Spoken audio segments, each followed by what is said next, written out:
جس موضوع پر ابھی ہم بات کر رہے تھے تقدیر کے حوالے سے، تو میں چاہوں گا کہ آپ اس پر مزید گفتگو فرمائیں اور اس کو مزید اس میں جو اس کے پہلو ہیں ان پر بھی بات کیجیے۔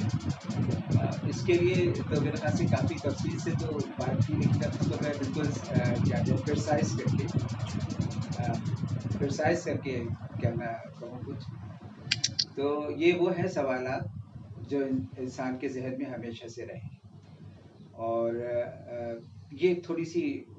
بات آپ کو کہہ دوں، شاید یہ اتنی زیادہ ریلیونٹ نہ لگے،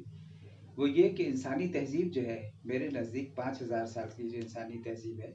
وہ کسی ایک کا کارنامہ نہیں ہے، سب نے اپنے اپنے طور پہ اپنا حصہ ڈالا ہے، ٹھیک ہے نا؟ تو اس سے چلتے ہوئے پھر ہم آج پہنچتے ہیں جسے ہم کہتے ہیں آج تک ہمارے پاس جو کچھ آیا ہے۔ اسی طرح جب ہم ان فلاسفیکل سوالات کے جواب ڈھونڈتے ہیں تو یا تو ہم یہ کہیں کہ ہاں بھائی اس کا کوئی کرسچن پرسپیکٹو دیکھنا چاہ رہے ہیں تو پھر اس لحاظ سے بات ہو جائے گی، یا ہم کو اس کا مسلم فلاسفیکل حوالے سے دیکھنا چاہتے ہیں جس کو کہتے ہیں کہ علم الکلام اسکول میں فلاسفی کے حوالے سے دیکھنا چاہیے، لیکن اگر کلیکٹیولی دیکھنا چاہتے ہیں تو ہمیں ایک نظر سب پہ دیکھنی ہوگی